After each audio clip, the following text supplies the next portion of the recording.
Hello friends, welcome to Star Education. आज देखिए हम 8th क्लास की हिस्ट्री का चैप्टर नंबर 5 पढ़ रहे हैं। इससे पहले 4 कंप्लीट कर चुके हैं। देखिए हमने शुरू किया था कि जो अंग्रेज़ थे उन्होंने भारत पर राज कैसे स्टार्ट किया। व्यापार के लिए आए थे वो, लेकिन धीरे धीरे उन्होंने बंगाल के नवाब को हराया। कब हराया था? 1757 में उन्होंने एक युद्ध लड़ा था। कौन सा? प्लासी का युद्ध। प्लासी का युद्ध लड़ा था जिसे अंग्रेज जीत गए थे। फिर इसके बाद 1764 में युद्ध हुआ, बक्सर का युद्ध। बक्सर का युद्ध लड़ा, इसे भी अंग्रेज जीत गए और उन्होंने अपना राज स्थापित कर दिया हमारे भारत में। तो देखिए जब जनता बगावत करती है 1857 और उसके बाद देखिए 1757 में उन्होंने युद्ध लड़ा था सबसे पहला, और उसके बाद उसके देखिए 100 साल बाद अंग्रेज़ों ने ऐसी ऐसी नीतियाँ अपनाई, हमारे भारत के लोगों पर इतने अत्याचार किए, किसानों पर, मजदूरों पर, जमींदारों पर, हर किसी को अपनी नीतियाँ मानने के लिए मजबूर किया। दमनकारी नीतियाँ थीं जिसका विद्रोह लोगों ने बार बार किया। तो देखिए 1857 में एक क्रांति होती है जो सैनिक स्टार्ट करते हैं, लेकिन बहुत सारे लोग जब इकट्ठे हो जाते हैं, जनता पर उनकी दमनकारी नीतियाँ होती हैं तो वो विद्रोह करते रहते हैं। गुस्सा उनके अंदर भड़का हुआ था। तो देखते हैं, देखिए ये चित्र दिया है, सिपाही और किसान विद्रोह के लिए ताकत जुटाते हुए ये विद्रोह 1857 में उत्तर भारत के मैदानों में फैल गया था। क्यों फैला था इसके बारे में हम इसमें पढ़ेंगे। देखिए नीतियाँ और लोग, पिछले अध्यायों में आपने ईस्ट इंडिया कंपनी की नीतियों और जनता पर उसके प्रभावों के बारे में पढ़ा। इन नीतियों से देखिए जो अंग्रेज़ों की नीतियाँ थीं, ईस्ट इंडिया कंपनी की नीतियाँ थीं, उससे सभी लोग परेशान थे। राजा रानियाँ, किसानों, जमींदारों, आदिवासियों, सिपाहियों, सब पर तरह तरह से असर पड़ रहे थे। आप ये भी देख चुके हैं कि नीतियाँ और कार्यवाहियाँ जनता के हित में नहीं होती या उनकी भावनाओं को ठेस पहुँचाती हैं तो उनका लोग किस तरह विरोध करते हैं। हमने पिछले अध्याय में भी यही पढ़ा था। नवाबों की छिनती सत्ता, नवाबों से देखिए सत्ता छिन रही थी उनकी। 18वीं सदी के मध्य से ही राजाओं और नवाबों की ताकत छिनने लगी थी। उनकी सत्ता और सम्मान दोनों खत्म होते जा रहे थे। बहुत सारे दरबारों में रेजिडेंट तैनात कर दिए गए थे। तो नवाबों के दरबारों में देखिए अंग्रेज़ों ने अपने रेजिडेंट तैयार कर दिए गए थे, सेना रखते थे ये अपनी। स्थानीय शासकों की स्वतंत्रता घटती जा रही थी, उनकी सेनाओं को भंग कर दिया गया था। उनकी राजस्व वसूली के अधिकार व इलाके एक एक करके छीने जा रहे थे। जो स्थानीय शासक थे उनकी सत्ता छिन रही थी, अंग्रेज छीन रहे थे और उनकी ज़मीन को अपने कब्जे में लेकर उनके भू राजस्व वसूली के अधिकार भी खुद छीनते जा रहे थे। बहुत सारे स्थानीय शासकों ने अपने हितों की रक्षा के लिए कंपनी के साथ बातचीत भी की। उदाहरण के लिए झांसी की रानी लक्ष्मीबाई चाहती थीं कि कंपनी उनके पति की मृत्यु के बाद उनके गोद लिए हुए बेटे को राजा मान ले, लेकिन देखिए इन अंग्रेज़ों ने ऐसा नहीं किया था। इन्होंने एक नीति अपनाई थी, उसके बारे में हमने पढ़ा था कि अगर किसी राजा के बेटे का पुत्र नहीं है, राजा का कोई पुत्र नहीं है, तो उसका जो राजकाज है वो सब कुछ अंग्रेज छीन लेंगे। उसके दत्तक पुत्र को या गोद लिए हुए पुत्र को नहीं दिया जाएगा। तो रानी लक्ष्मीबाई भी यही चाहती थी कि उनके गोद लिए हुए पुत्र को सारे अधिकार दे दिए जाएं, लेकिन अंग्रेजों ने ये ठुकरा दिया था। पेशवा बाजीराव द्वितीय के दत्तक पुत्र नाना साहेब ने भी कंपनी से आग्रह किया कि उनके पिता को पेंशन मिलती थी, वह मृत्यु के बाद उन्हें मिलने लगे। अपनी श्रेष्ठता और सैनिक ताकत के नशे में चूर कंपनी ने इन निवेदनों को ठुकरा दिया था। देखिए पेशवा थे बाजीराव सेकंड, उनके एक दत्तक पुत्र थे नाना साहेब, ये कानपुर में रहते थे। इन्होंने भी कंपनी से आग्रह किया था, निवेदन किया था कि उनके पिता को जो पेंशन मिलती थी, बाजीराव सेकंड को पेंशन मिलती थी तो नाना साहेब को नहीं मिलती थी, इनके दत्तक पुत्र थे ये। इन्होंने आग्रह किया कि जैसे मेरे पिता को पेंशन मिलती है वैसे ही मुझे दे दी जाए, लेकिन कंपनी ने इसको नहीं माना। अवध की रियासत अंग्रेजों के कब्जे में जाने वाली आखिरी रियासतों में से थी। देखिए अवध को किस आधार पर इन्होंने अपने कब्जे में लिया था? कुशासन के कि अवध के राजा से शासन नहीं चल रहा है, इसलिए इन्होंने इस पर आरोप लगाकर कि ये शासन नहीं चलाना जानते हैं, इसलिए इन्होंने अपने कब्जे में लिया था। 1801 में अवध पर एक सहायक संधि सौंपी गई। सहायक संधि क्या होती थी वो हमने पिछले अध्याय में पढ़ा था। और 1856 में अंग्रेजों ने उसे अपने कब्जे में ले लिया। 1856 में लिया था। गवर्नर जनरल डलहौजी ने ऐलान कर दिया कि रियासत का शासन ठीक से नहीं चलाया जा रहा है, इसलिए शासन को दुरुस्त करने के लिए ब्रिटिश प्रभुत्व जरूरी है। इन्होंने आरोप लगाया कि वहाँ का शासन सही तरीके से नहीं चल रहा है, इसलिए ब्रिटिश शासन के अधीन ले रहे हैं इसको। कंपनी ने मुगलों के शासन को खत्म करने की भी पूरी योजना बना ली थी। कंपनी द्वारा जारी किए गए सिक्कों पर से मुगल बादशाह का नाम हटा दिया गया। 1849 में गवर्नर जनरल डलहौजी ने ऐलान किया कि बहादुर शाह जफर की मृत्यु के बाद बादशाह के परिवार को लाल किले से निकालकर दिल्ली में कहीं और बसाया जाएगा। 1856 में गवर्नर जनरल कैनिंग ने ये फैसला किया कि बहादुर शाह जफर आखिरी मुगल बादशाह होंगे। तो आखिरी मुगल बादशाह कौन थे? ये बहादुर शाह जफर थे। उनकी मृत्यु के बाद उनके किसी भी वंशज को बादशाह नहीं माना जाएगा, उन्हें केवल राजकुमारों के रूप में मान्यता दी जाएगी। तो देखिए ये सब पर अपनी नीतियां चला रहे थे अंग्रेज। आगे देखते हैं किसान और सिपाही। किसान और सिपाहियों की क्या दशा थी देखते हैं। गांव में किसान और जमींदार भारी भरकम लगान और कर वसूली के सख्त तरीकों से परेशान थे। बहुत सारे लोग महाजनों से कर्ज नहीं लौटा पा रहे थे। इसके कारण उनकी पीढ़ियों पुरानी जमीन हाथ से निकलती जा रही थी। तो देखिए जो अब राजस्व नहीं दे पाता था जो किसान, तो उसकी ज़मीन छीन ली जाती थी, तो उनकी पीढ़ियों की जो ज़मीन थी वो भी छीनती जा रही थी। कंपनी के तहत काम करने वाले भारतीय सिपाहियों के असंतोष की अपनी वजह थी। देखिए अंग्रेज जब आए थे तो इन्होंने भर्ती करना शुरू किया था। यहीं के लोगों को सैनिक के रूप में भर्ती की जा रही थी। तो जो भारत के सैनिक थे, अंग्रेजों के नीचे काम करने वाले, वे अपने वेतन भत्तों और सेवा शर्तों के कारण परेशान थे। कई नए नियम उनकी धार्मिक भावनाओं और आस्थाओं को ठेस पहुंचाते थे। क्या आप जानते हैं कि उस जमाने में बहुत सारे लोग समुद्र पार नहीं करना चाहते थे? क्यों? क्योंकि उन्हें लगता था कि समुद्र यात्रा से उनका धर्म और जाति भ्रष्ट हो जाएंगे। कुछ लोग ऐसा मानते थे। जब 1824 में सिपाहियों को कंपनी की ओर से लड़ने के लिए समुद्र के रास्ते बर्मा जाने का आदेश मिला, म्यांमार का नाम था पहला बर्मा, अब म्यांमार है, वहाँ जाने का आदेश मिला, तो इस हुक्म को मानने से इनकार कर दिया। देखिए सिपाहियों ने, उन्हें जमीन के रास्ते से जाने में ऐतराज नहीं था। सरकार का हुक्म न मानने के कारण उन्हें सख्त सजा दी गई। क्योंकि यह मुद्दा अभी खत्म ही नहीं हुआ था, इसलिए 1856 में कंपनी को एक नया कानून बनाना पड़ा। इस कानून में साफ कहा गया था कि अगर कोई व्यक्ति कंपनी की सेना में नौकरी करेगा तो जरूरत पड़ने पर उसे समुद्र पार भी जाना पड़ सकता है। सिपाही गांव के हालात से भी परेशान थे। बहुत सारे सिपाही खुद किसान थे। देखिए किसान थे वो, लेकिन वो सेना में चले गए थे। वे अपने परिवार गांव में छोड़कर आए थे, लिहाजा किसानों का गुस्सा जल्द ही सिपाहियों में भी फैल गया था। सुधारों पर प्रतिक्रिया।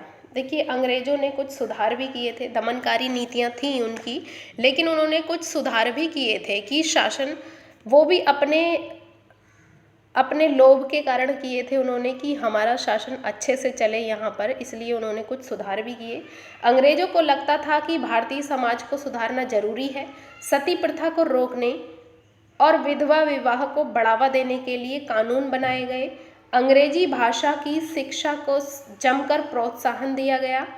1830 के बाद कंपनी ने ईसाई मिशनरियों को खुलकर काम करने और यहाँ तक कि जमीन व संपत्ति जुटाने की भी छूट दे दी। देखिए 1830 में जो ईसाई मिशनरी आते थे यहाँ, मिशनरी क्या होते हैं? जो धर्म का प्रचार प्रसार करने के लिए दूसरे देश में जाते हैं। तो ईसाई लोग यहाँ आते थे, यूरोप अमेरिका से आए थे उन्होंने। तो 1830 में उन्होंने जो कंपनी थी उसने ईसाई मिशनरियों को खुलकर काम करने और ज़मीन भी देने की, यहाँ ज़मीन लेकर तुम यहाँ रह सकते हो, जब संपत्ति जुटाने की भी छूट दे दी। 1850 में एक नया कानून बनाया गया जिससे ईसाई धर्म को अपनाना और आसान हो गया। इस कानून में प्रावधान किया गया था कि अगर कोई भारतीय व्यक्ति ईसाई धर्म अपनाता है तो भी पुरखों की संपत्ति पर उसका अधिकार पहले जैसा ही रहेगा। देखिए इसका मतलब है, इस एक कानून बना दिया गया कि अगर कोई भारतीय इंसान ईसाई धर्म को अपनाएगा तो ऐसा नहीं है कि उसकी पुरखों की ज़मीन या संपत्ति छीन ली जाएगी, उसकी संपत्ति उसकी ही रहेगी। इस वजह से जो भारतीय ईसाई धर्म अपनाना चाहते थे उनके अंदर डर निकल गया था। बहुत सारे भारतीयों का यकीन हो गया था कि अंग्रेज उनका धर्म, उनके सामाजिक रीति रिवाज और परंपरागत जीवन शैली को नष्ट कर रहे हैं। दूसरी तरफ ऐसे भारतीय भी थे जो मौजूदा सामाजिक व्यवस्था में बदलाव चाहते थे। इन सुधारकों और उनके सुधार आंदोलनों के बारे में हम अध्याय 8 में पढ़ेंगे। देखिए सामाजिक सुधार चाहते थे कुछ भारतीय, तो अंग्रेजों ने कुछ सामाजिक सुधार और बदलाव भी किए थे, इनके बारे में हम बाद में पढ़ेंगे। जनता की नज़र से उस जमाने में लोग अंग्रेज शासन के बारे में क्या सोच रहे थे, इसका जायजा लेने के लिए आप स्रोत 1 और 2 को पढ़ सकते हैं। तो आप देखिए ये कुछ जनता की नज़र से कुछ शासन के बारे में कुछ उनके थॉट्स हैं, ये आप खुद से पढ़ सकते हैं। 84 नियमों की सूची, ये आप खुद से पढ़ सकते हैं। सेकंड वाला पढ़ लेते हैं। जल्द ही टुकड़ी उत्तेजना छा गई। टुकड़ी में उत्तेजना छा गई, कैसे छाई देखते हैं। उस दौर के एक झलक सूबेदार सीताराम पांडे के संस्मरणों में मिलती है। सीताराम पांडे को 1812 में बंगाल नेटिव आर्मी में सिपाही के तौर पर भर्ती किया गया था। एक सिपाही थे ये सीताराम पांडे बंगाल के। उन्होंने 48 साल तक नौकरी की और 1860 में वे सेवानिवृत्त हुए। उन्होंने बगावत को दबाने में अंग्रेजों की मदद की, हालांकि उनका बेटा भी विद्रोहियों के साथ था और अंग्रेजों ने उसे सीताराम की आंखों के सामने ही मार डाला था। अपने सेवानिवृत्त के बाद उसके कमान अफसर नॉरगेट ने उन्हें अपने संस्मरण लिखने के लिए प्रेरित किया। सीताराम ने 1861 में अवधी भाषा में अपने संस्मरण लिखे, जिनका नॉरगेट ने अंग्रेजी में अनुवाद किया और फ्रॉम सिपाही टू सूबेदार, सिपाही से सूबेदार तक के नाम से प्रकाशित करवाया। सीताराम पांडे के संस्मरणों का एक अंश इस प्रकार था। तो उन्होंने देखिए सीताराम पांडे जो सिपाही थे, अंग्रेजों की तरफ थे वो, तो उन्होंने क्या लिखा है। मेरा मानना है कि अवध पर हुए कब्जे से सिपाहियों के भीतर गहरा अविश्वास भर गया था। देखिए ये 1857 की क्रांति जो होती है, बहुत बड़ी क्रांति थी ये क्यों हुई, किन कारणों से हुई, तो ये सारे कारण दिए हैं। देखिए क्योंकि उन्हीं दिनों अवध पर जबरन इन्होंने कब्जा कर लिया था अंग्रेजों ने, तो उससे सिपाहियों के अंदर गुस्सा था और वे सरकार के खिलाफ साजिशें रचने लगे थे। अवध के नवाब जो थे और दिल्ली के बादशाह के नुमाइंदों को सेना की नब्ज जानने के लिए पूरे भारत में भेज दिया गया। उन्होंने सिपाहियों को भावनाओं को और हवा दी। उन्होंने सिपाहियों को बताया कि विदेशियों से बादशाह के साथ कितना बड़ा धोखा किया है। विदेशियों ने बादशाह के साथ धोखा किया है। उन्होंने हजारों झूठ गढ़ डाले और सिपाहियों को अपने मालिकों अंग्रेजों के खिलाफ बगावत करने के लिए उकसाया ताकि दिल्ली में बादशाह को दोबारा गद्दी पर बैठाया जा सके। उनकी दलील थी कि अगर सिपाही मिलकर काम करें और इन सुझावों पर अमल करें तो सेना ऐसा कर सकती है। क्या कर सकती है? अंग्रेजों ने जो बादशाह को हटा दिया था अपनी गद्दी से, तो बादशाह दोबारा अपनी गद्दी पर बैठ सकता है। देखिए वैसे जो ये मुग़ल बादशाह थे, इनका शासन भी इतना अच्छा नहीं था, लेकिन जो अंग्रेज आए इनका तो बहुत ज़्यादा दमनकारी शासन था। इसलिए जनता चाहती थी कि इन अंग्रेज़ों से, विदेशियों से अच्छा तो बादशाह ही हमारा बादशाह रहे तो अच्छा होगा। उसके राज्य में ये जो जनता थी वो थोड़ी खुश थी। देखिए मेरठ में विद्रोही सिपाही अफसरों पर हमला करते हैं और उनके घरों में घुस जाते हैं और इमारतों में आग लगा देते हैं। तो ये मेरठ से ही शुरू हुआ था ये विद्रोह, सिपाही विद्रोह भी कहते हैं इसको। आगे देखते हैं। संयोग से इसी समय सरकार ने हर एक रेजिमेंट के कुछ लोगों को नई राइफल्स के इस्तेमाल का तरीका बताने के लिए अलग अलग छावनियों में भेजा। इन लोगों ने कुछ समय तक सिपाहियों को प्रशिक्षण दिया। इसी दौरान न जाने कहां से ये खबर फैल गई कि इन राइफलों में इस्तेमाल होने वाले कारतूसों पर गाय और सूअर की चर्बी का लेप चढ़ाया गया है। देखिए क्या हुआ था, उस समय एक नई राइफल्स आई थी, तो एनफील्ड्स राइफल बोलते थे उसको। उस राइफल पे जो कारतूस लगी होती थी, उस कारतूस को मुंह से हटाना पड़ता था और उस कारतूस पे कहा गया था कि इस पर गाय और सूअर की चर्बी लगी है। तो सैनिकों में ये खबर फैल गई और सैनिक सोच रहे थे कि ये जो अंग्रेज हैं ये हमारा धर्म भ्रष्ट करना चाहते हैं। देखिए सूअर की चर्बी खाने से मुस्लिमों का धर्म भ्रष्ट हो जाता है और गाय की चर्बी खाने से हिंदुओं का। तो इन सिपाहियों को लगा कि अंग्रेज हमारा धर्म भ्रष्ट करना चाहते हैं और ये हमें ईसाई बनाना चाहते हैं। तो ये गुस्सा सैनिकों के अंदर आ गया था। हमारी रेजिमेंट के दूसरे लोगों को ये लिखकर खबर भेजने लगे।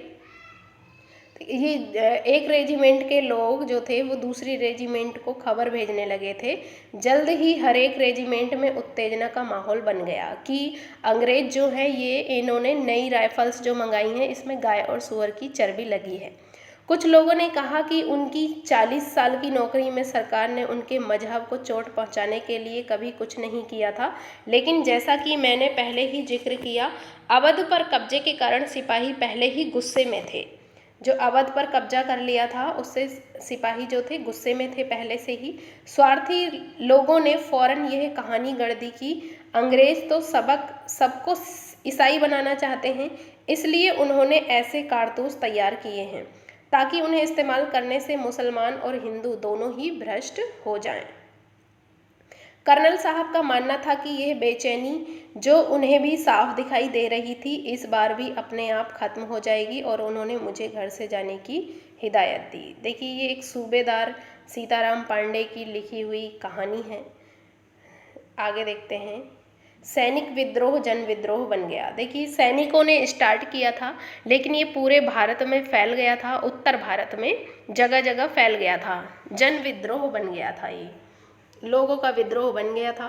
कैसे बना, देखिए लोगों में अलग अलग तरीके के गुस्से थे। रानी लक्ष्मीबाई अपनी दत्तक पुत्र को शासक बनाना चाहती थी लेकिन अंग्रेजों ने मना कर दिया था, उसके गुस्से में थी। नाना साहेब भी गुस्से में थे और भी बहुत सारे अनेक लोग जो थे वो गुस्से में थे। जमींदार, किसान सब इस विद्रोह में आ जाते हैं। तो देखते हैं। यद्यपि शासक और प्रजा के बीच संघर्ष कोई अनोखी बात नहीं होती है, लेकिन कभी कभी ये संघर्ष इतने फैल जाते हैं कि राज्य की सत्ता छिन्न भिन्न हो जाती है। बहुत सारे लोग मानने लगे हैं कि उन सबका शत्रु एक है, इसलिए वे सभी कुछ करना चाहते हैं। इस तरह की स्थिति में हालात अपने हाथ में लेने के लिए लोगों को संगठित होना पड़ता है। उन्हें संचार, पहलकदमी और आत्मविश्वास का परिचय देना होता है। सैनिक विद्रोह क्या होता है? जब सिपाही इकट्ठा होकर अपने सैनिक अफसरों का हुक्म मानने से इनकार कर देते हैं, उसी को कहते हैं सैनिक विद्रोह। तो सैनिकों ने क्या किया, उन राइफल्स को चलाने से इनकार कर दिया था। तभी देखिए ये जो कारण था सिपाही विद्रोह का, ये तत्कालीन कारण था कि सिपाहियों ने क्या किया था, राइफल्स को चलाने से इनकार कर दिया था कि इन पर गाय और सूअर की चर्बी है, हम इनको नहीं चलाएंगे। तो ये उस हिंसा को भड़काने का कारण था। भारत के उत्तर भागों में 1857 में ऐसी स्थिति पैदा हो गई थी। फतह और शासन के 100 साल बाद ईस्ट इंडिया कंपनी को एक भारी विद्रोह से जूझना पड़ रहा था। देखिए इसको ईस्ट इंडिया कंपनी कब आई थी? ये 1757 में इसने युद्ध लड़कर यहाँ पर कब्जा किया था बंगाल पर, और 1857 में ये इतनी बड़ी क्रांति हुई। तो 100 साल बाद देखिए लोगों ने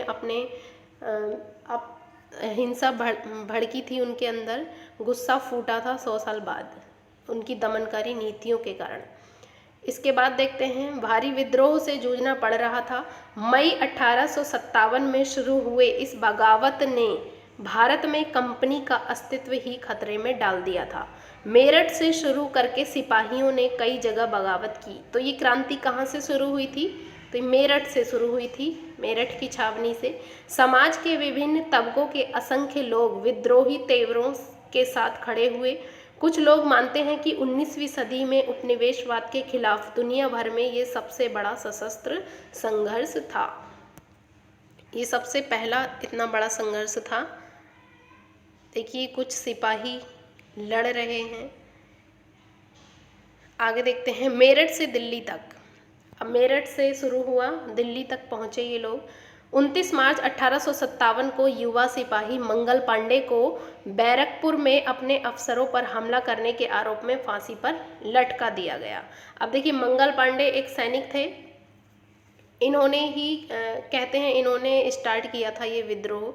तो इनको क्या किया, बैरकपुर में, बैरकपुर छावनी में ये काम करते थे मंगल पांडे।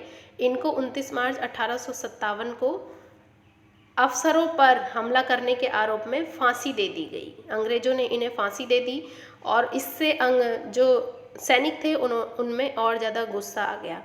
चंद दिनों बाद मेरठ में तैनात कुछ सिपाहियों ने नए कारतूसों के साथ फौजी अभ्यास करने से इनकार कर दिया। अब देखिए जो सिपाही थे उन्होंने बिल्कुल मना कर दिया इन कारतूसों को इस्तेमाल करने के लिए। सिपाहियों को लगता था कि उन कारतूसों पर गाय और सूअर की चर्बी का लेप चढ़ाया गया था। 85 सिपाहियों को नौकरी से निकाल दिया गया। उन्हें अपने अफसरों का हुक्म न मानने के आरोप में 10-10 साल की सजा दी गई। यह 9 मई 1857 की बात है। मेरठ में तैनात दूसरे भारतीय सिपाहियों की प्रतिक्रिया बहुत जबरदस्त रही। 10 मई को सिपाहियों ने मेरठ की जेल पर धावा बोलकर वहां बंद सिपाहियों को आज़ाद करा लिया। उन्होंने अंग्रेज अफसरों पर हमला करके उन्हें मार गिराया। उन्होंने बंदूक और हथियार कब्जे में ले लिए और अंग्रेजों की इमारतों और संपत्तियों को आग के हवाले कर दिया। उन्होंने फिरंगियों के खिलाफ युद्ध का ऐलान कर दिया। सिपाही पूरे देश में अंग्रेजों के शासन को खत्म करने पर आमदा थे, लेकिन सवाल यह था कि अंग्रेजों के जाने के बाद देश का शासन कौन चलाएगा। अब देखिए ये सिपाही सोच रहे थे कि हम अंग्रेजों को भगा देंगे, लेकिन ये भी था कि अब अंग्रेज चले जाएंगे तो पूरे देश का शासन कौन चलाएगा।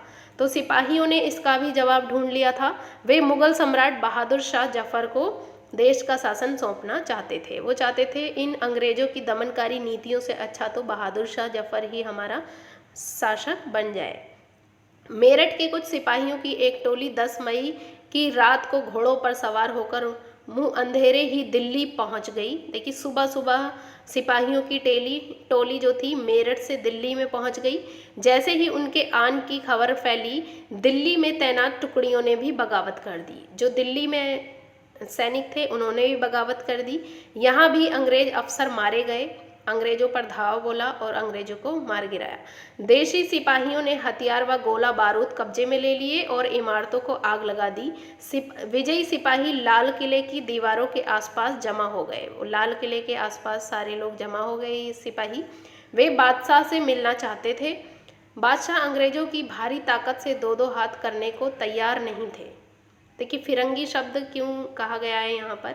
फिरंगी विदेशी को कहते हैं, अंग्रेजों को कहा है, और इस शब्द में अपमान का भाव आता है, इसलिए इनको गुस्से में लोग फिरंगी कहते थे। ये मंगल पांडे की स्मृति में जारी एक डाक टिकट है। देखिए जो बादशाह थे ये अंग्रेजों को बहुत ज़्यादा ताकतवर मानते थे, तो इनसे युद्ध करने के लिए ये सक्षम नहीं थे। लेकिन सिपाही भी अड़े रहे कि हमें आपको ही बादशाह बनाना है।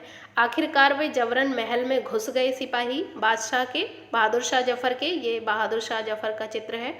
और उन्होंने बहादुर शाह जफर को अपना नेता घोषित कर दिया। अब देखिए उन्होंने अपना नेता घोषित किया। अब लीडर जो होता है वो ही अपनी पीछे अनुयायियों को एक उत्साह देता है, आत्मविश्वास देता है, वो ही गाइड करता है। तो जब बहादुर शाह जफर जो थे वो इनके नेता बन जाते हैं तो उनके अंदर एक आत्मविश्वास आ जाता है लड़ने के लिए।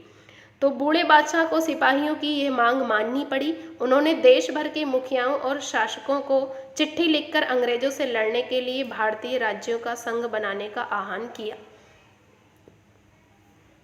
तो इन सिपाहियों ने देखिए पूरे देश भर में जो मुखियाएं थे, शासक थे, छोटे छोटे शासक थे, जगह जगह स्थानीय शासक, उनको चिट्ठी लिखी और अंग्रेजों से लड़ने के लिए कहा कि आप लोग सब लोग एक साथ मिलकर हम सब लड़ेंगे। बहादुर शाह के इस एकमात्र कदम के गहरे परिणाम सामने आए।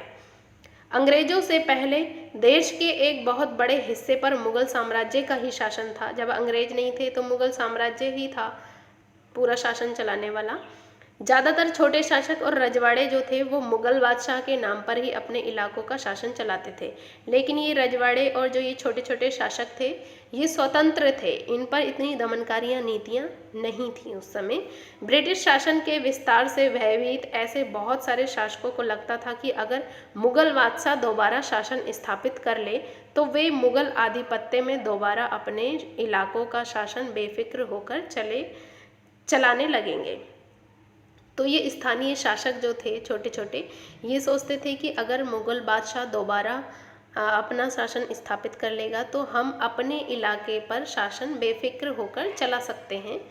अंग्रेजों को इन घटनाओं की उम्मीद नहीं थी। उन्हें लगता था कि कारतूसों के मुद्दे पर पैदा हुई उथल पुथल कुछ समय में शांत हो जाएगी। अंग्रेज सोचते थे कि ये सिर्फ कारतूसों की बात से ही नाराज हैं और कुछ दिन में शांत हो जाएंगे। लेकिन जब बहादुर शाह जफर के बगावत को अपना समर्थन दे दिया, बहादुर शाह जफर ने अपनी सहमति दे दी इस युद्ध में लड़ने के लिए, तो स्थिति रातों रात बदल गई। अक्सर ऐसा होता है कि जब लोगों को कोई रास्ता दिखाई देने लगता है तो उनका उत्साह और साहस बढ़ जाता है। इससे उन्हें आगे बढ़ने की हिम्मत और उम्मीद और आत्मविश्वास मिलता है। तो ऐसा ही देखिए सिपाहियों के साथ हुआ। जब सिपाहियों ने बहादुर शाह जफर को अपना शासक घोषित किया, अपना नेता बनाया, लीडर बनाया, तो स्थिति जो थी बदल गई थी। उनका उत्साह और साहस बढ़ गया था और उन्हें आगे बढ़ने के लिए एक हिम्मत मिली, आत्मविश्वास मिला। तो बगावत फैलने लगी। कैसे फैली? जब दिल्ली से अंग्रेजों के पैर उखड़ गए, दिल्ली से देखिए उन्होंने सिपाहियों ने सबने मिलकर अंग्रेजों को खदेड़ दिया और लगभग एक हफ्ते तक कहीं कोई विद्रोह नहीं हुआ। इसका कारण था देखिए जो इन्होंने सिपाहियों ने उस समय टेलीफोन वगैरह कुछ नहीं थे, तो इन्होंने क्या किया, चिट्ठियाँ लिखीं। चिट्ठियाँ लिखने में कुछ टाइम लगा, तो जगह जगह चिट्ठियाँ लिखीं। जब वो चिट्ठियाँ उनके पास पहुँची 4-5 दिन में, उसके बाद कुछ हुआ। जाहिर है खबर फैलने में कुछ समय तो लगता ही है, लेकिन फिर तो विद्रोहों का सिलसिला ही शुरू हो गया। उसके बाद विद्रोह का सिलसिला शुरू हो जाता है। एक के बाद एक हर रेजिमेंट में सिपाहियों ने विद्रोह कर दिया और वे दिल्ली, कानपुर व लखनऊ जैसे मुख्य बिंदुओं पर दूसरी टुकड़ियों का साथ देने को निकल पड़े।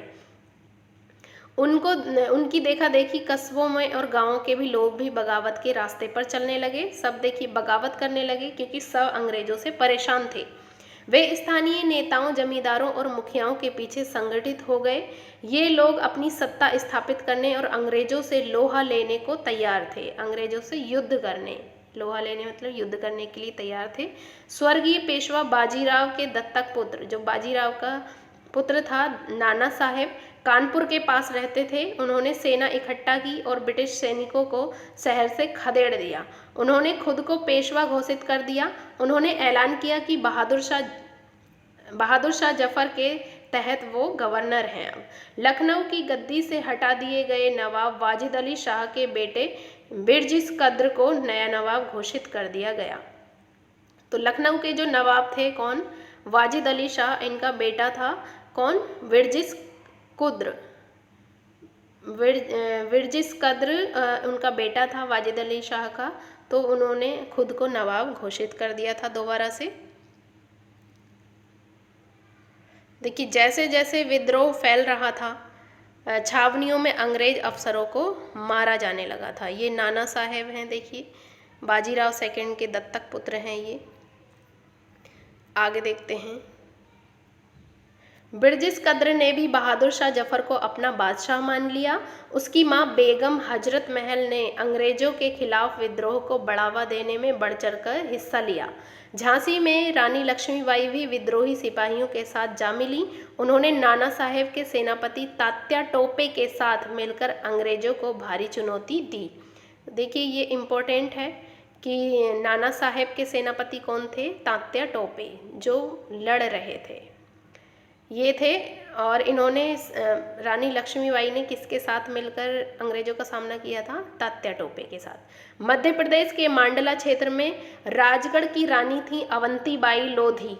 इन्होंने भी 4000 सैनिकों की फौज तैयार की और अंग्रेजों के खिलाफ उनका नेतृत्व किया, क्योंकि ब्रिटिश शासन ने उनके राज्य के प्रशासन पर नियंत्रण कर लिया था। विद्रोही टुकड़ियों के सामने अंग्रेजों की संख्या बहुत कम थी। बहुत सारे, क्योंकि सब देखिए विद्रोही जो थे मिल गए थे सारे सैनिक, और उनके सामने अंग्रेजों की संख्या बहुत कम थी। बहुत सारे मोर्चों पर उनकी ज़बरदस्त हार हुई। इससे लोगों को यकीन हो गया कि अब अंग्रेजों का शासन खत्म हो चुका है। अब लोगों को विद्रोह में कूद पड़ने का गहरा आत्मविश्वास मिल गया था। खासतौर से अवध के इलाके में चौतरफा बगावत की स्थिति थी। 6 अगस्त 1857 को लेफ्टिनेंट गवर्नर टाइटलर ने अपने कमांडर इन चीफ को टेलीग्राम भेजा, जिससे उसने अंग्रेजों के भय को व्यक्त किया था। अंग्रेज देखिए सोचने लगे थे अब हमारे लोग विरोधियों की संख्या और लगातार लड़ाई से थक गए हैं। एक एक गांव हमारे खिलाफ है, हर एक गांव हमारे खिलाफ है, जमींदार भी हमारे खिलाफ खड़े हो रहे हैं। तो ये अंग्रेजों के शब्द थे। इस दौरान बहुत सारे महत्वपूर्ण नेता सामने आए। उदाहरण के लिए फैजाबाद के मौलवी अहमदुल्ला शाह ने भविष्यवाणी कर दी कि अंग्रेजों का शासन जल्द ही खत्म हो जाएगा। वह समझ चुके थे कि जनता क्या चाहती है। इसी आधार पर उन्होंने अपने समर्थकों की एक विशाल संख्या जुटा ली। अपने समर्थकों के साथ वे भी अंग्रेजों से लड़ने लखनऊ जा पहुँचे। दिल्ली में अंग्रेजों का सफाया करने के लिए बहुत सारे गाजी यानी धर्म योद्धा इकट्ठा हो गए। बरेली के सिपाही बख्त खान ने लड़ाकों की एक विशाल टुकड़ी के साथ दिल्ली की ओर कूच कर दिया। वह इस बगावत में एक मुख्य व्यक्ति साबित हुए। देखिए आपको ये याद रखना है कि कौन सा नेता किस शहर से किस जगह से लड़ रहा था, ये सब आपको नोट करते चले जाना है। बिहार के एक पुराने जमींदार कुंवर सिंह, देखिए बिहार के थे ये कुंवर सिंह, बिहार से लड़ रहे थे। क्योंकि देखिए एग्ज़ाम में क्वेश्चन पूछ लिया जाता है कि बिहार से 1857 की क्रांति में बिहार से कौन लड़ रहा था, अंग्रेजों का कौन सामना कर रहा था, तो कुंवर सिंह थे। झांसी से कौन थी? रानी लक्ष्मीबाई थी। ये सब आपको याद रखना है। विद्रोही सिपाहियों का साथ दिया और महीनों तक अंग्रेजों से लड़ाई लड़ी। तमाम इलाकों के नेता और लड़ाके इस युद्ध में हिस्सा ले रहे थे। देखिए सब इस लड़ाई में कूद पड़े थे, क्योंकि अंग्रेजों की दमनकारी नीति से सब लोग परेशान थे। ये टॉपिक देखिए बहुत ज़्यादा इम्पोर्टेंट है। मॉडर्न हिस्ट्री में, आधुनिक इतिहास में सबसे ज़्यादा क्वेश्चन पूछे जाते हैं इस टॉपिक से, और ये बहुत ज़्यादा फेमस है क्योंकि अंग्रेजों के विरुद्ध जो एक साथ होकर, मतलब इतना बड़ा विद्रोह, पहला विद्रोह था ये। तो देखिए ये चित्र है रानी लक्ष्मीबाई जी का। रानी लक्ष्मीबाई हैं, ये क्यों लड़ रही थी और किस कारण लड़ रही थी ये, और कहाँ से लड़ रही थी, ये आपको याद रखना है। ये वीर कुंवर सिंह हैं, बिहार से लड़ रहे थे ये। आगे देखते हैं कंपनी का पलटवार। अब देखिए कंपनी, अंग्रेज बहुत ज़्यादा चालू थे। इन्होंने क्या किया इस विद्रोह को कुचलने के लिए? इस उथल पुथल के बावजूद अंग्रेजों ने हिम्मत नहीं छोड़ी। पहली ये बात ये है। देखिए इतना बड़ा विद्रोह था, फिर भी अंग्रेजों ने हिम्मत नहीं छोड़ी। इसका कारण क्या था? कंपनी ने अपनी पूरी ताकत लगाकर विद्रोह को कुचलने का फैसला लिया। उनके अंदर आत्मविश्वास था। उन्होंने इंग्लैंड से और फौजी मंगवाए। देखिए इंग्लैंड से फौजी मंगवा लिए ज़्यादा से ज़्यादा। विद्रोहियों को जल्दी सजा देने के लिए नए नए कानून बनाए गए और विद्रोह के मुख्य केंद्रों पर धावा बोल दिया गया। जहाँ जहाँ ज़्यादा विद्रोह हो रहे थे वहाँ नए नए ज़्यादा से ज़्यादा फौजी मंगवाकर धावा बोल दिया गया। सितंबर 1857 में दिल्ली दोबारा अंग्रेज़ों के कब्जे में आ गई। सितंबर तक देखिए उन्होंने दिल्ली पर फिर से कब्जा कर लिया। अंतिम मुगल बादशाह बहादुर शाह जफर पर मुकदमा चलाया गया और उन्हें आजीवन कारावास की सज़ा दे दी गई। मुगल बादशाह पर मुकदमा चलाकर उनको कारावास की सज़ा दे दी गई। उनके बेटे को उनकी आंखों के सामने गोली मार दी गई। बहादुर शाह और उनकी पत्नी बेगम जीनत महल को अक्टूबर 1858 में रंगून जेल में भेज दिया गया। इसी जेल में नवंबर 1862 में बहादुर शाह जफर ने अंतिम सांस ली। तो बहादुर शाह जफर जो अंतिम मुगल बादशाह थे, उनकी मृत्यु हो जाती है कहाँ? रंगून में। बर्मा म्यांमार की कैपिटल है ये रंगून, वहाँ पर इनकी मृत्यु हो जाती है 1862 में। अब देखिए दिल्ली पर कब्जा हो जाने का ये मतलब नहीं था कि विद्रोह खत्म हो चुका था। इसके बाद भी लोग अंग्रेजों से टक्कर ले रहे थे। व्यापक बगावत की विशाल ताकत को कुचलने के लिए अंग्रेजों को अगले 2 साल तक लड़ाई लड़नी पड़ी। आगे देखते हैं। 1858 में लखनऊ अंग्रेजों के कब्जे में चला गया। अगले साल देखिए लखनऊ पर भी कब्जा कर लिया अंग्रेजों ने। और जून 1858 में रानी लक्ष्मीबाई की सशक्त हुई और उन्हें मार दिया गया। रानी लक्ष्मीबाई भी मर गईं। दुर्भाग्यवश ऐसा ही रानी अवंतीबाई लोधी के साथ हुआ, जो मध्य प्रदेश से लड़ रही थीं। रानी अवंतीबाई लोधी भी मारी गईं।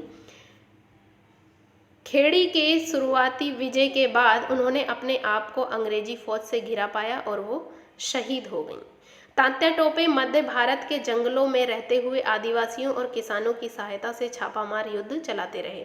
तात्या टोपे जो थे ये आदिवासियों के साथ जंगलों से छापामार युद्ध चलाते रहे। छापामार युद्ध क्या होता है? छुपकर देखिए हमला करना, जंगलों में छुप छुप कर ये अंग्रेजों पर हमला करते रहे थे। जिस तरह पहले अंग्रेजों के खिलाफ मिली सफलताओं से विद्रोहियों को उत्साह मिला था, उसी तरह विद्रोही ताकतों की हार से लोगों की हिम्मत अब टूटने लगी थी। बहुत सारे लोगों ने विद्रोहियों का साथ छोड़ दिया था। अब देखिए जो विद्रोही सिपाही थे जो अंग्रेजों के खिलाफ लड़ रहे थे, उनका लोग साथ छोड़ने लगे। अंग्रेजों ने भी लोगों का विश्वास जीतने के लिए हर संभव प्रयास किया। अंग्रेज देखिए अब लोगों के फेवर में आने लगे, उनसे बोलने लगे कि हम आपके लिए अब अच्छी नीतियां बनाएंगे। तो लोग जो थे विद्रोहियों का साथ छोड़ने लगे थे। भूस्वामियों के लिए इनामों का ऐलान कर दिया गया। जो भूस्वामी थे अंग्रेजों ने उनको लालच दिया कि तुम्हें इनाम दिए जाएंगे।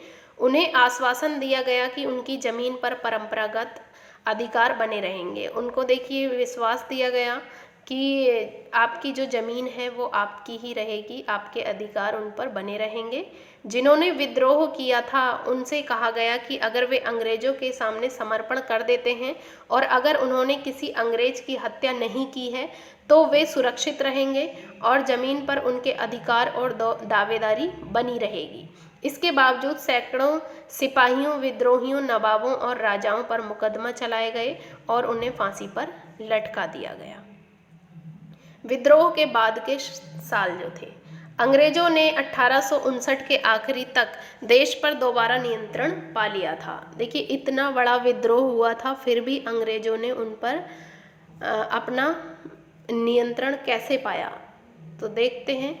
लेकिन अब वे पहले वाली नीतियों के सहारे शासन नहीं चला सकते थे। देखिए जो पहले की नीतियां थीं बहुत ज़्यादा दमनकारी थीं, इसलिए लोगों में गुस्सा भड़का हुआ था। तो अब देखिए 1858 में क्या क्या बदलाव होते हैं। 1857 की क्रांति के बाद एक बहुत बड़ा बदलाव आता है। तो क्या बदलाव था ये? अंग्रेजों ने जो अहम बदलाव किए वो निम्नलिखित हैं। क्या क्या हैं? पहला, ब्रिटिश संसद ने 1858 में एक नया कानून पारित किया और ईस्ट इंडिया कंपनी के सारे अधिकार ब्रिटिश साम्राज्य के हाथ में सौंप दिए गए ताकि भारतीय के मामलों को ज़्यादा बेहतर ढंग से संभाला जा सके। देखिए पहले क्या था, ईस्ट इंडिया कंपनी के हाथ में थे सारे अधिकार साम्राज्य चलाने के लिए, यहाँ पर शासन चलाने के लिए। लेकिन अब क्या हुआ, ये ब्रिटेन में जो ब्रिटेन में रानी थी उन्होंने अपने हाथों में ले लिए थे ये सारे अधिकार कि अब ईस्ट इंडिया कंपनी को सिर्फ व्यापार का अधिकार है, वो शासन नहीं चलाएगी, शासन हमारे अधिकार में रहेगा। ब्रिटिश मंत्रिमंडल के एक सदस्य को भारत मंत्री के रूप में नियुक्त किया गया। जो वहाँ पर देखिए, जो ब्रिटेन में मंत्रिमंडल था उसमें से एक सदस्य को भारत के मंत्री के रूप में नियुक्त किया गया कि तुम भारत का शासन देखोगे। उसे भारत के शासन से संबंधित मामलों को संभालने का जिम्मा सौंपा गया। उसे सलाह देने के लिए एक परिषद का गठन किया गया जिसे इंडिया काउंसिल कहा जाता था। भारत के गवर्नर जनरल का वायसराय ओहदा दिया गया। अब देखिए, भारत का जो गवर्नर जनरल होता था उसको वायसराय कहा गया। तो ये क्वेश्चन इम्पोर्टेंट है कि भारत का गवर्नर जनरल को वायसराय कब कहा गया, तो ये 1858 में। और ईस्ट इंडिया कंपनी का जो अधिकार था वो ब्रिटिश साम्राज्य के हाथों में कब गया, तो वो 1858 में गया। ये क्वेश्चन इम्पोर्टेंट है। इस प्रकार उसे इंग्लैंड के राजा रानी का निजी प्रतिनिधित्व घोषित कर दिया गया। अब देखिए, जो वायसराय था ये किसके अंडर में था, ये इंग्लैंड के राजा या रानी, इंग्लैंड की रानी थी उस समय एलिजाबेथ, तो उनका निजी बिल्कुल पर्सनल प्रतिनिधि घोषित किया गया।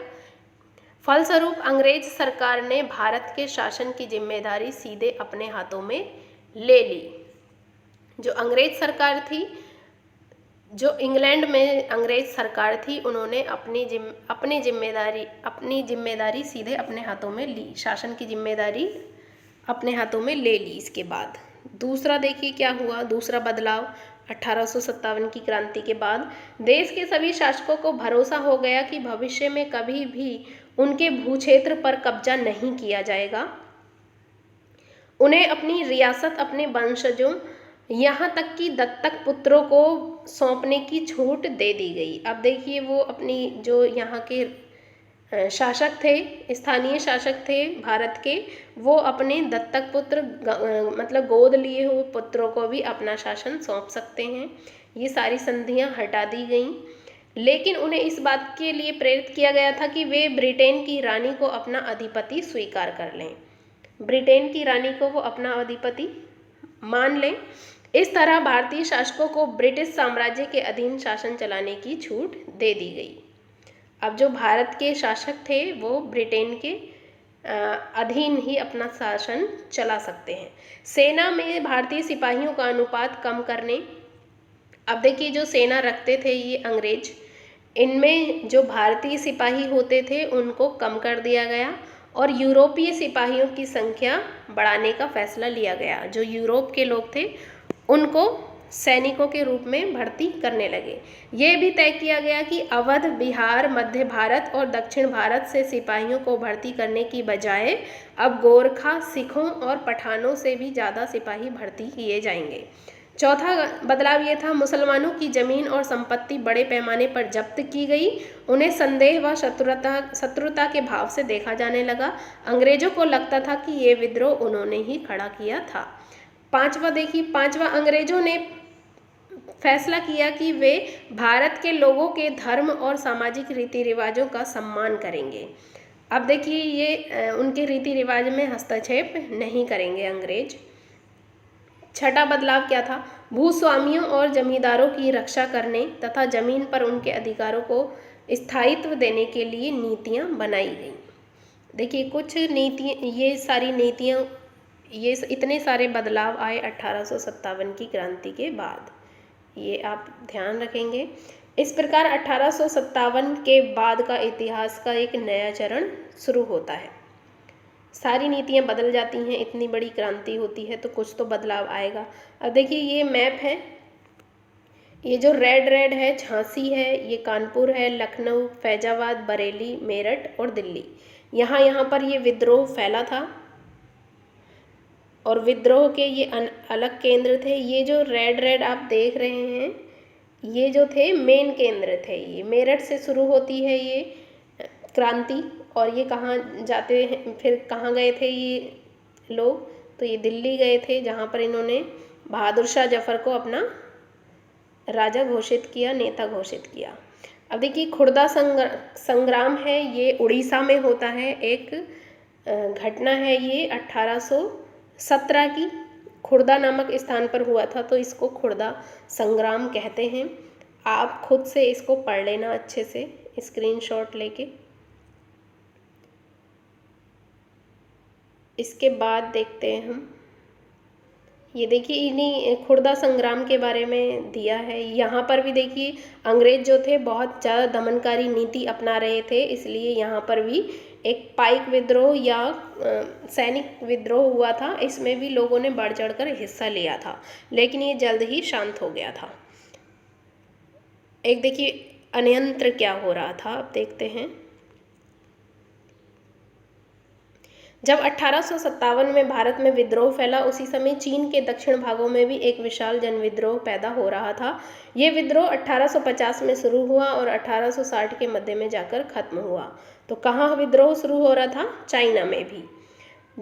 हांग जिकुआंग के नेतृत्व में हजारों मेहनतकश गरीबी लोगों ने परम शांति के स्वर्गिक साम्राज्य की स्थापना के लिए लड़ाई लड़ी। यहाँ पर भी देखिए गरीब लोगों ने लड़ाई लड़ी। इस विद्रोह को ताइपिंग विद्रोह के नाम से जाना जाता है। किस विद्रोह की? ताइपिंग विद्रोह। हांग जिकुआंग ने धर्मांतरण करके ईसाई धर्म अपना लिया था। वह कन्फ्यूशियसवाद और बौद्ध आदि परंपरागत चीनी धर्मों के खिलाफ थे। ताइपिंग के विद्रोही एक ऐसे साम्राज्य की स्थापना करना चाहते थे जहां ईसाई धर्म को माना जाएगा। देखिए जो ये राजा थे हांग जिकुआंग, इन्होंने ईसाई धर्म अपना लिया था और ये बाकी सारे जो धर्म थे, कन्फ्यूशियसवाद थे, बौद्ध थे, इन सब धर्मों के खिलाफ हो गए थे। तो ये चाहते थे कि सभी ईसाई बन जाएं, जहाँ किसी के पास निजी संपत्ति नहीं होगी, जहाँ सामाजिक वर्गों और स्त्री पुरुषों के बीच कोई भेदभाव नहीं होगा, जहाँ अफीम, तंबाकू, शराब के सेवन तथा जुए, वेश्यावृत्ति और गुलामी पर पाबंदी होगी। ये सारी चीज़ें ये करना चाहते थे। चीन में तैनात अंग्रेज और फ्रांसीसी सेनाओं ने ताइपिंग विद्रोह को दबाने के लिए किंग साम्राज्य के बादशाह को काफ़ी मदद दी। ताइपिंग की सेना अपने नेता से मिलते हुए। तो ये सब हो रहा था कहाँ? चाइना में।